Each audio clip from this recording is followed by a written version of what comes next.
Bismillahirrahmanirrahim. Alhamdulillahi Rabbil alamin. Ar-Rahmanir-Rahim. Maliki yaumiddin. Iyyaka na'budu wa iyyaka nasta'in. Ihdinas siratal mustaqim. Siratal ladzina an'amta 'alaihim khairil maghdubi 'alaihim waladdallin. Amin. Bismillahirrahmanirrahim. Rabbi zidni ilman warzuqni fahman. Amin ya rabbal alamin. Beri salam. Assalamualaikum warahmatullahi wabarakatuh. Waalaikumsalam warahmatullahi wabarakatuh. Apa kabar anak-anak? Alhamdulillah. Luar biasa. Allahu Akbar. Coba ulang sekali lagi. 3, 2, 1. Alhamdulillah. Luar biasa. Allahu Akbar. Jadi sekarang siapa yang gak masuk? Alia bun. Alia, Alfi. Kemana Alia Alfinya? Balik kampung lockdown bun. Balik kampung lockdown ya. Mudah-mudahan keadaannya biar cepat membaik. Jadi kita Amin. bisa balik ke sekolah Masing. Amin ya rabbal alamin. Ya, baiklah, mari kita mulai pembelajaran hari ini dengan membaca bacaan basmalah. Bismillahirrahmanirrahim. Oke. Kali ini Ibu akan memasuki pembelajaran tentang isi kandungan surat Al-Kafirun.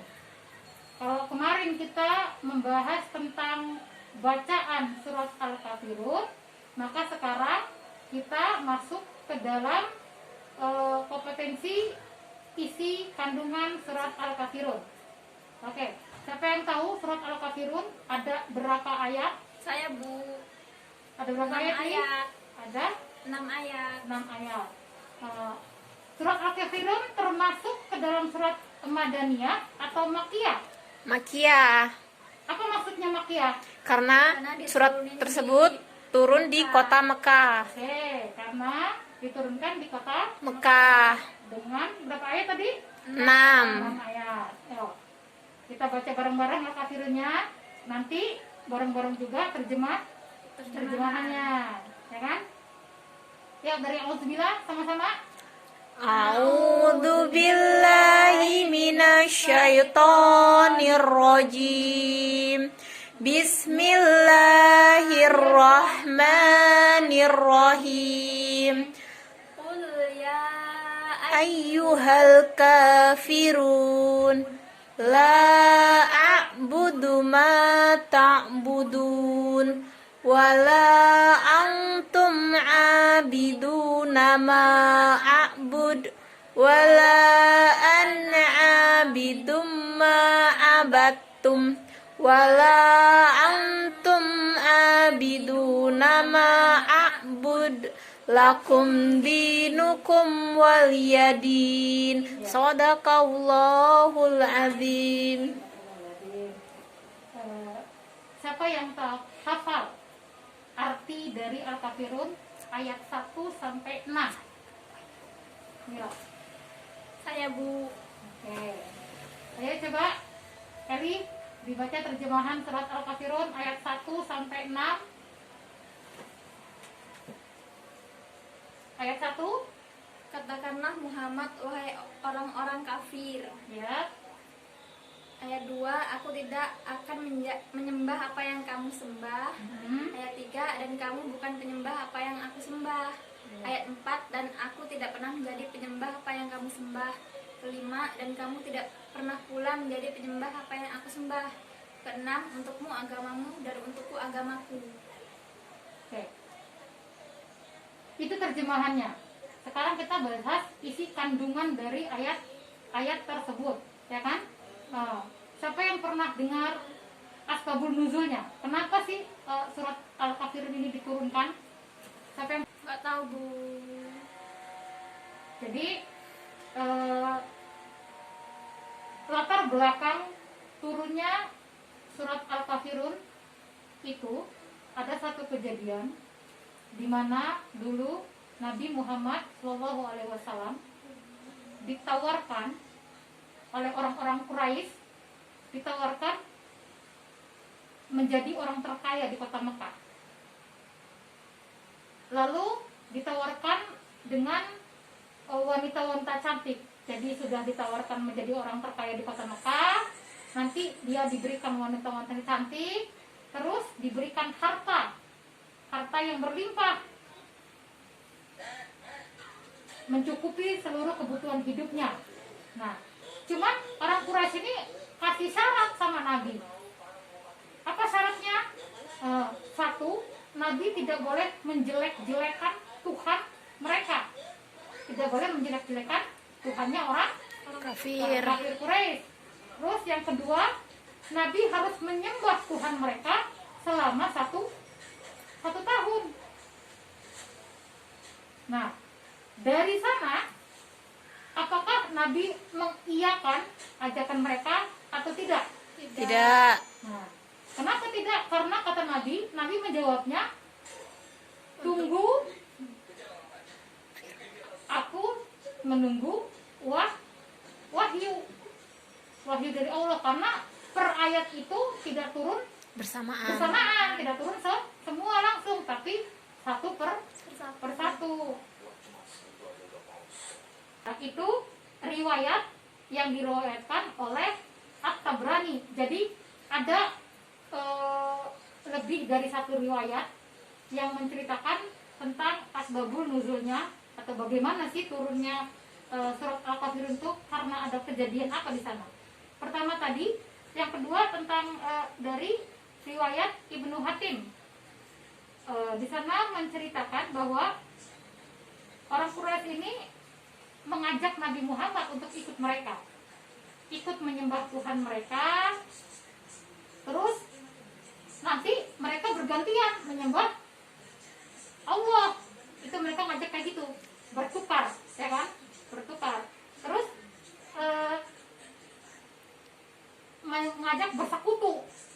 Nabi Muhammad menyembah Tuhan mereka, mereka menyembah Allah.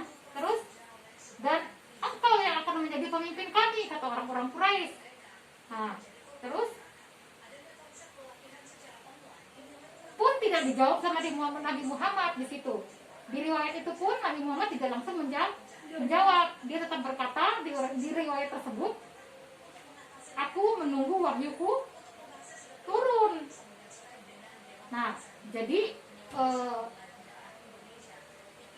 walaupun Nabi Muhammad punya saudara beda agama, kafir, tetap ada batasannya, ya kan? Tetap ada batasannya. Surat Al-Kafirun itu menjelaskan batasan-batasan.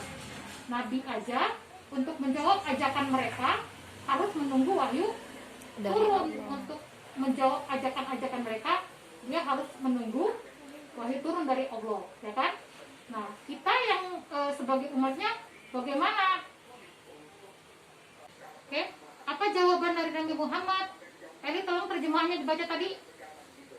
Katakanlah, wahai orang-orang kafir, Nah, aku tidak menyembah apa yang kamu sembah. nah itu katakanlah, hai orang-orang kafir, kata Nabi, aku tidak menyembah apa yang kamu sembah, dan kamu tidak menyembah apa yang aku sembah. Jadi jawaban dari ajakan orang-orang kafir Quraisy itu, turunlah wahyu yang bahwa Nabi Muhammad nggak boleh ikut, ya, nggak boleh ikut kegiatan-kegiatan keagamaan mereka, karena sudah tercantum di dalam surat Al-Kafirun itu, aku tidak menyembah apa yang kamu sembah, dan kamu tidak menyembah apa yang aku sembah. Lanjut, apa lagi artinya? Dan kamu tidak boleh menjadi penyembah apa yang aku sembah. Kamu tidak perlu menjadi penyembah apa yang aku sembah. Untukmu agamamu dan untukku agamaku. Nah, itu artinya pemisah antara kewajiban masing-masing. Untukmu agamamu dan untukku agamaku. Di situ artinya Nabi menjawab ajakan mereka bahwa Nabi tidak akan menyembah berhala mereka. Nabi tidak akan mau menyembah Tuhan mereka. Dan Nabi pun tidak memaksa mereka untuk menyembah Tuhan Allah. Nabi.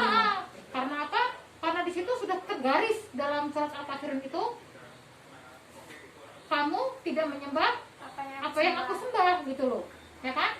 Artinya bagaimanapun dekatnya, kalau kalian punya teman yang non Islam atau non Muslim, itu ada jarak atau ada batasan-batasan di mana kalau soal akidah itu tidak bisa ditawar-tawar. Di sini ada yang punya temannya non Muslim? Ada ini. Saat teman kamu non Muslim misalnya merayakan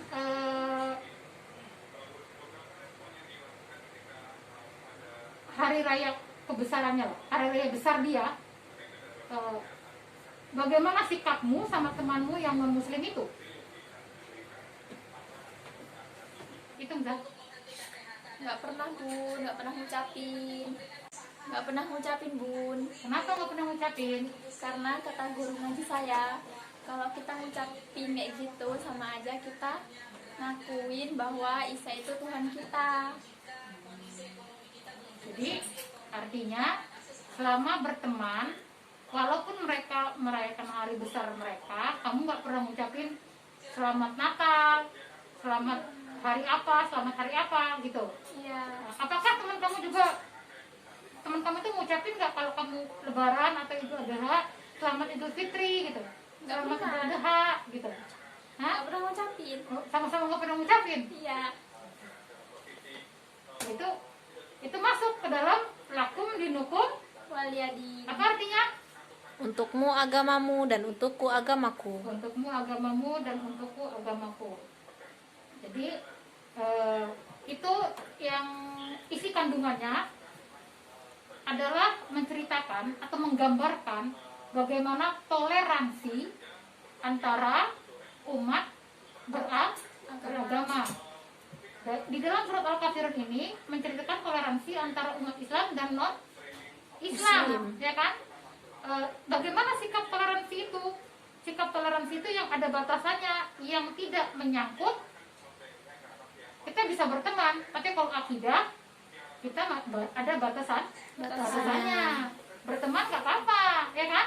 Nggak dilarang berteman, karena Nabi pun pamannya juga Orang non Muslim, karena pamannya juga non Islam.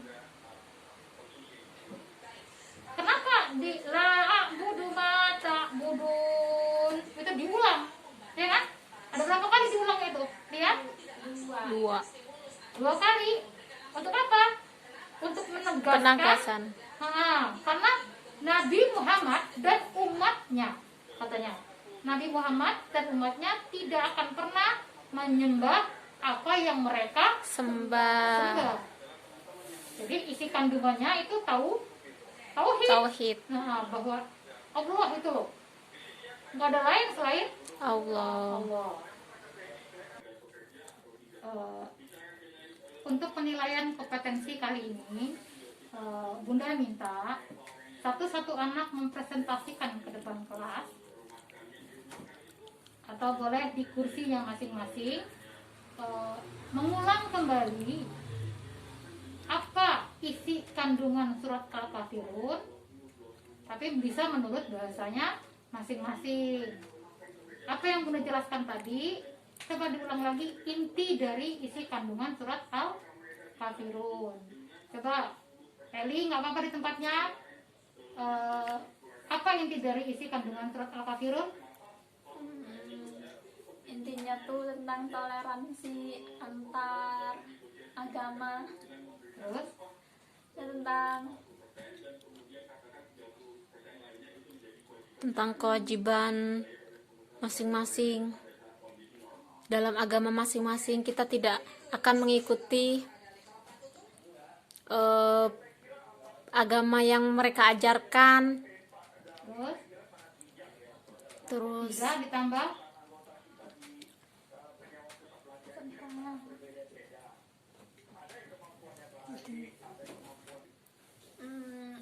mereka tidak memaksa kita untuk menjalankan ibadahnya, dan kita juga tidak memaksa mereka untuk menjalankan ibadah kita.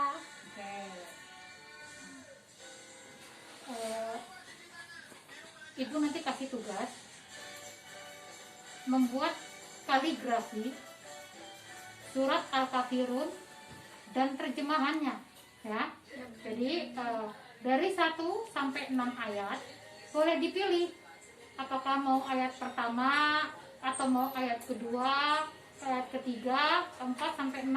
Pilih salah satu ayat dan terjemahannya, buat kaligrafi, ya kan? Kaligrafi diwarnai. Kenapa diwarnakan? Supaya bagus. Supaya bagus. Kalau nggak diwarnain kayaknya hitam putih aja, ya kan? Tapi kalau diwarnain dia Menarik, kreatif. Ya kan? Nanti kalau bagus bisa dipajang di dinding Kelas. dinding kelas kita pajang hasil dari karya masing-masing anak. Jadi itu yang kaligrafinya bisa dikumpul minggu depan, ya kan? Untuk penilaian praktek. Oke, jadi refleksi pembelajaran hari ini dari isi kandungan surat Al-Kafirun itu menjelaskan bahwa kita sebagai umat beragama, walaupun berlainan agama, itu tetap saling menghormati, saling menghargai. Itu yang disebut toleransi. Tapi toleransi itu juga ada Batasan. Toleransi dengan berbeda agama, kita tidak mengajak atau memaksakan mereka Mengikuti kita. atau mengikuti ibadah-ibadah yang kita lakukan, dan kita juga tidak boleh mengikuti apa-apa ibadah yang mereka lakukan. Di situ tadi, aku tidak menyembah apa yang kamu sembah, dan kamu tidak menyembah apa yang aku Sembah. Di situ kita dipisahkan dengan ayat untukmu agamamu dan Untukku untukku. agamaku. Itu artinya pemisah dari kata toleransi. Ingat, kaligrafinya dikumpul minggu depan, diwarnai biar menarik. Itu untuk penilaian praktek. Baiklah, mudah-mudahan pembelajaran kita kali ini dapat ilmu yang bermanfaat, yang bisa diterapkan di dalam kehidupan sehari-hari. Marilah kita tutup pembelajaran kita kali ini dengan bacaan hamdalah. Alhamdulillahirabbil alamin. Assalamualaikum warahmatullahi wabarakatuh. Waalaikumsalam warahmatullahi wabarakatuh.